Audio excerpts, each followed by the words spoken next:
And once we've added the water and made the stew nice and wet, we simply add in the quinoa and mix it into our stew. Quinoa can be obtained at any health food store. It also goes sometimes under the name of amaranth. And with this, our preparation is basically finished. We turn off the flame and cover it and let it sit, and the quinoa cooks in the heat of the vessel.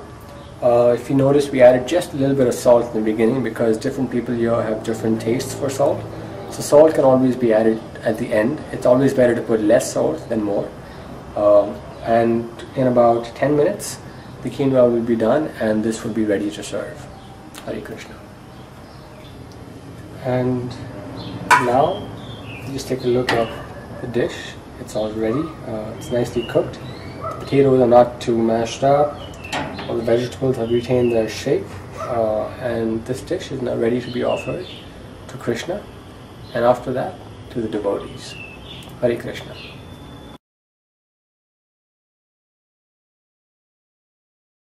And also, what we're going to eat today is Acelga.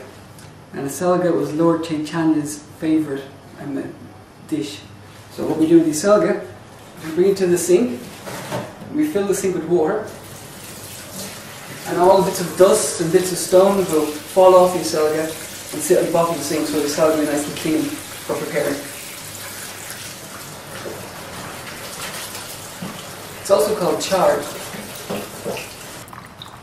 So we just shake the Acelga to loosen up any grain, any bits of dust or stones, because you don't want to bite into the nice Acelga and have a cracking tooth. The great thing about Acelga is it's so simple and so nice that you don't need very little ingredients. A little bit of salt and a tiny bit of hing, and the Acelga does all the magic for you. Really good.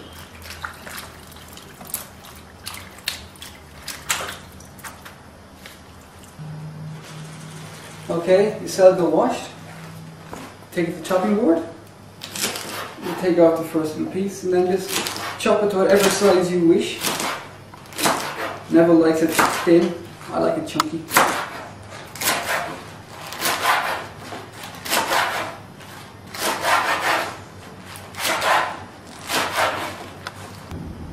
Hare Krishna. So over at the cooker we have a pot, a little bit of salt, just a sprinkle in, not too much, up to yourself. Some hing. Don't tell Uddhava, he doesn't like hing too much. So we just pinch a little bit of hing into it, not a lot. Simplicity is the trick to this dish. And a little bit of water as well.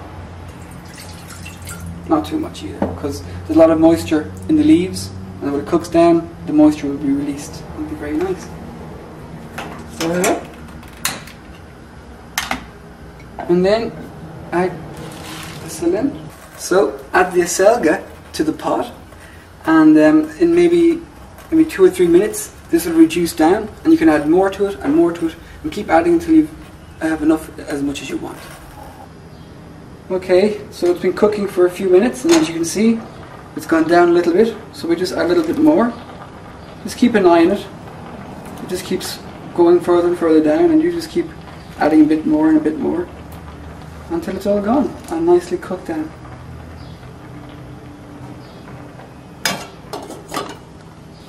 Done about halfway, medium heat. You can see it's steaming away nicely, and it's been, you can see that it's breaking down nicely and slowly. Then you get a little bit more,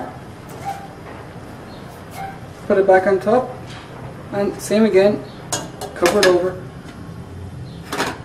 and let it reduce down. Okay, let's have a look at the Acelga. Okay, that is the whole bag that you saw before, and it's reduced down, reducing.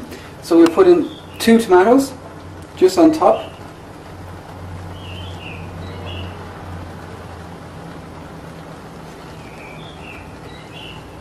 Some of the juice.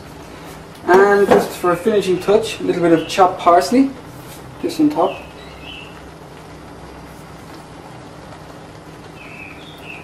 Okay.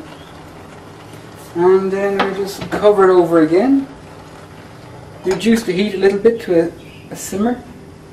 And wait a few more minutes and we'll have some nice tasting Acelga.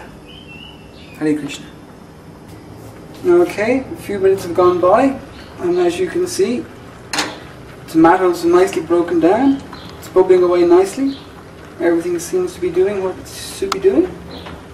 So maybe a few more minutes and this should be ready to offer to Krishna and serve to the devotees. Hare Krishna.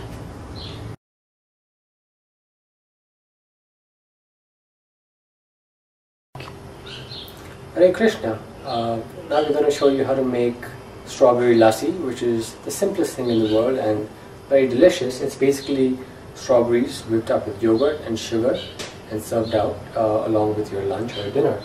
So you see here I have about a pound of strawberries and I'm simply chopping them up and putting them into a blender.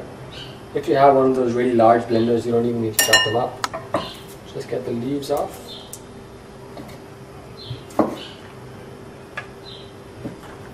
Once you've put in the chopped strawberries, add some sugar according to your taste. Varies to different people.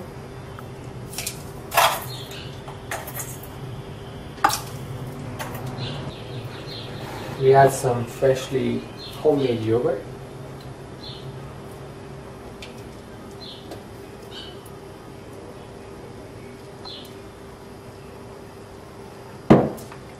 And now we simply blend it.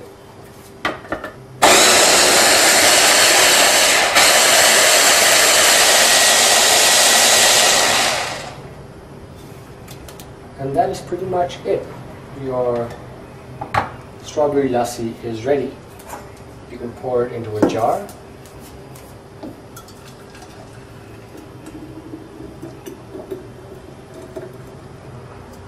And you can keep it cold in a refrigerator until you're ready to eat it. Drink it with your lunch. You can make this with any fruit. We use strawberries, nectarines, peaches, bananas, anything that you can think of, apples. You can mix them up, mix up different fruits, just go crazy with it. And it's very delicious and very easy to make and very healthy because it comes from milk. Hare Krishna.